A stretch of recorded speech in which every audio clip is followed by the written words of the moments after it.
दोस्तों एक बार फिर आप सभी का बहुत बहुत स्वागत है। मैं हूं घनश्याम कुशवाहा। दोस्तों हमने देखा था कि 26 नवंबर 1949 को भारत का संविधान तैयार हो गया था, किंतु दोस्तों हमारे भारत में 1773 अर्थात एक एक्ट पारित हुआ था जिसे हम रेगुलेटिंग एक्ट कहते हैं, जो 1773 में आया था। और इसी एक्ट से हमारे भारत में कानून निर्माण की शुरुआत मानी जाती है। और इसी तरह आगे भी फिट्स इंडिया एक्ट और भारत शासन अधिनियम 1919, 1935 और बहुत से अधिनियम है जो 1773 से लेकर और हमारी आजादी के पहले अर्थात 1947 के बीच में आए हैं, जिसे हम संवैधानिक विकास का नाम देते हैं। और हम इसी चैप्टर की शुरुआत करने जा रहे हैं और जिसे हम संपूर्ण संवैधानिक विकास को दो चरणों में बांटेंगे। संवैधानिक विकास। दोस्तों प्रथम चरण 1773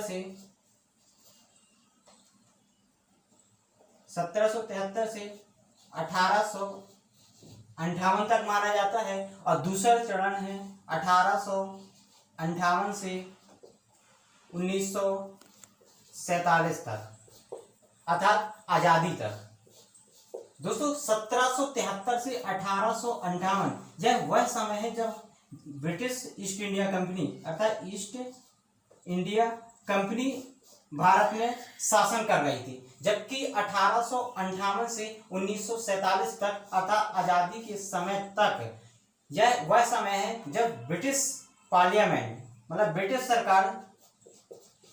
ब्रिटिश सरकार सीधे भारत में रूल कर रही थी। दोस्तों अब बात करते हैं संवैधानिक विकास की पृष्ठभूमि से, अर्थात ईस्ट इंडिया कंपनी की स्थापना कब हुई और यह कैसे भारत में शासन करने लगी, जिसका पहले उद्देश्य केवल व्यापार करना था। चलिए दोस्तों जानते हैं।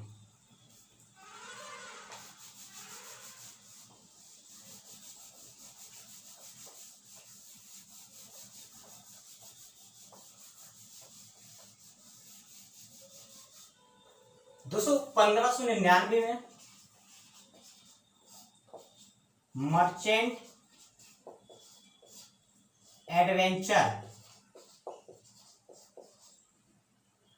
एडवेंचर्स दोस्तों यह एक कंपनी है जिसे कुछ लोग पूर्व में अर्थात ईस्ट में व्यापार करने के लिए मर्चेंट एडवेंचर की स्थापना करती हैं, जिसे भारत में ईस्ट इंडिया कंपनी के नाम से जाना जाता है। और इसी कंपनी को 31 दिसंबर 1600 ईस्वी को ब्रिटेन की महारानी एलिजाबेथ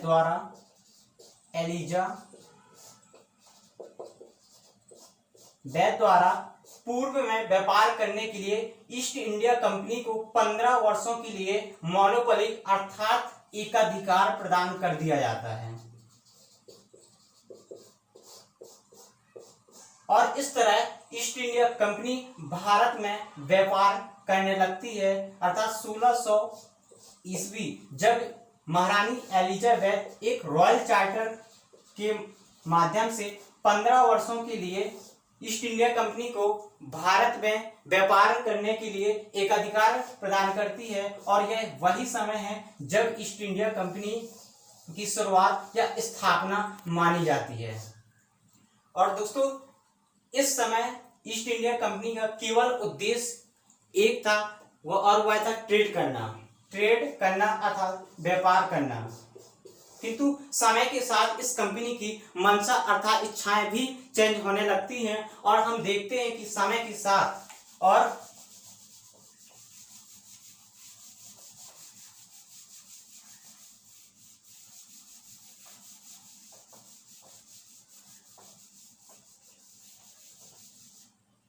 और भारत में दो युद्ध है, जैसे हम 1757 प्लासी का युद्ध, जिसे आप हिस्ट्री में बहुत विस्तार से पढ़ेंगे, प्लासी का युद्ध। और दूसरा है 1764 में बक्सर का युद्ध।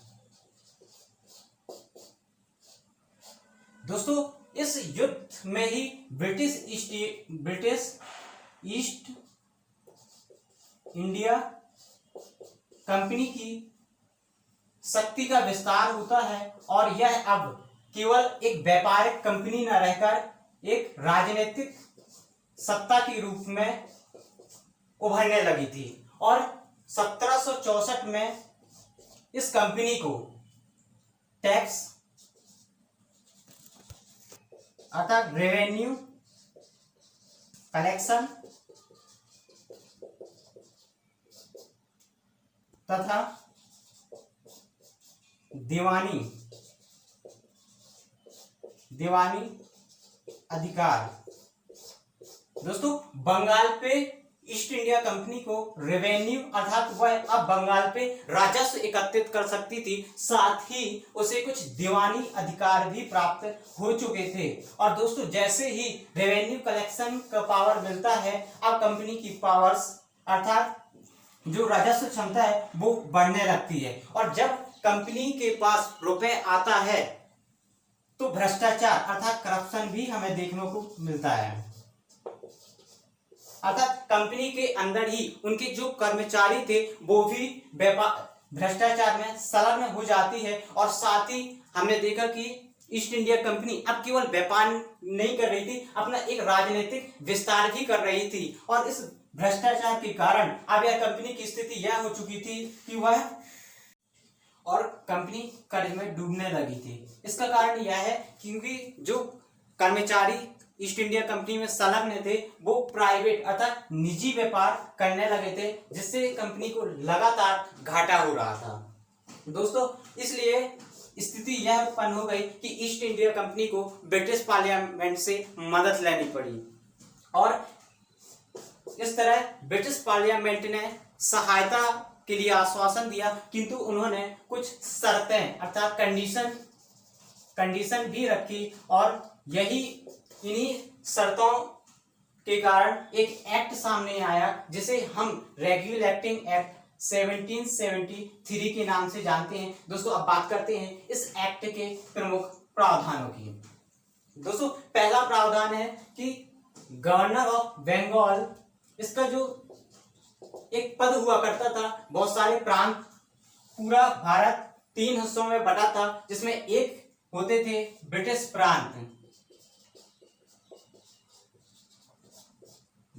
प्रांत और इस प्रांत का मुखिया होता था गवर्नर। और इसी तरह अनेक प्रांत हुआ करते थे, और जैसे बंगाल, मद्रास, बॉम्बे। तो जो बंगाल का गवर्नर हुआ करता था उसका पद का नाम चेंज कर दिया और इस पद को अब गवर्नर की जगह गवर्नर जनरल के नाम से जानते थे। अर्थात जो बंगाल का गवर्नर हुआ करता था अब वह बंगाल का गवर्नर जनरल के नाम से जाना जाता था। दोस्तों इसका दूसरा पॉइंट है गवर्नर जनरल काउंसिल।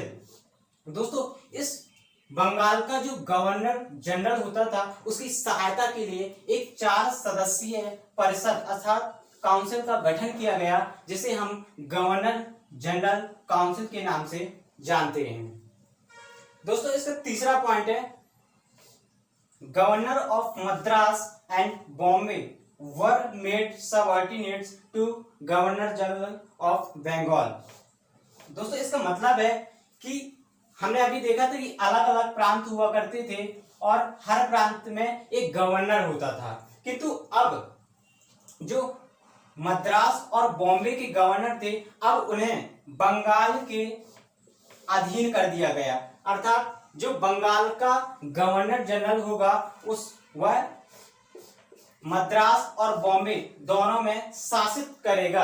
अर्थात ऐसा हम कह सकते हैं कि 1773 के रेगुलेटिंग एक्ट से ही एक केंद्रीकृत प्रशासन जैसे सेंट्रलाइज्ड एडमिनिस्ट्रेशन सामने हमें देखने को मिलता है, क्योंकि अभी तक जहां अलग अलग प्रांत में गवर्नर मुखिया होता था अब एक ही गवर्नर जनरल तीनों, चाहे मद्रास हो, चाहे बॉम्बे हो और बंगाल, तीनों का ही प्रशासन अब देख रहा था। दोस्तों इसका चौथा पॉइंट है कि सीओडी, कोर्ट ऑफ डायरेक्टर, यह कंपनी, ईस्ट इंडिया कंपनी की गवर्निंग बॉडी थी जो कंपनी का संचालन करती थी।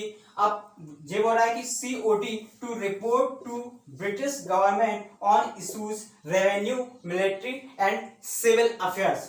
तो दोस्तों इसका मतलब है कि जो कंपनी की गवर्निंग बॉडी थी अब उन्हें रिपोर्ट प्रस्तुत करनी थी किसे, ब्रिटिश पार्लियामेंट को।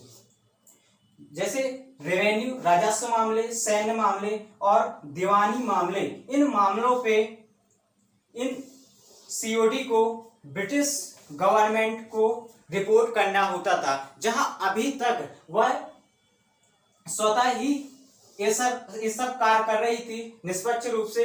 अब इन्हें यह रिपोर्ट ब्रिटिश पार्लियामेंट को सौंपनी होती थी। दोस्तों अगला पॉइंट है prohibited servant of from any private trade, अर्थात जो कंपनी के कर्मचारी थे और वो निजी व्यापार कर रहे थे, अब इस प्राइवेट ट्रेड पर इस एक्ट ने पूर्णतः प्रतिबंध लगा दिया। दोस्तों इसके अलावा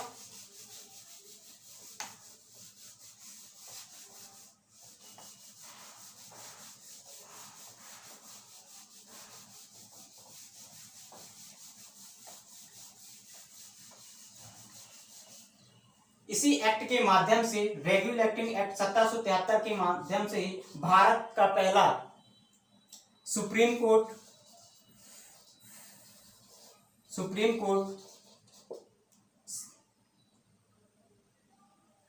कलकत्ता में स्थापित किया गया, जिसके पहले सीजीआई अर्थात चीफ जस्टिस ऑफ इंडिया थे एलिजा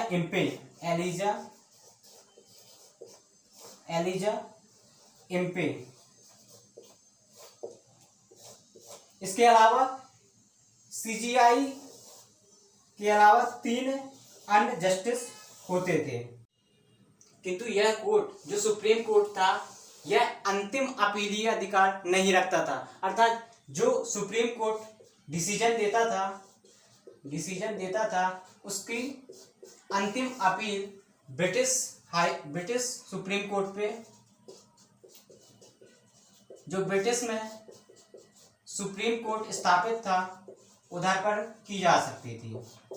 दोस्तों इस प्रकार हमने रेगुलेटिंग एक्ट के विभिन्न प्रावधानों को समझा और आगे भी इसी तरह हम अलग अलग एक्टों में अलग अलग हम सरल तरीके से समझने की कोशिश करेंगे। और हमारी वीडियो इसी तरह आप देखते रहें और ज़्यादा से ज़्यादा मित्रों तक साझा करें। धन्यवाद।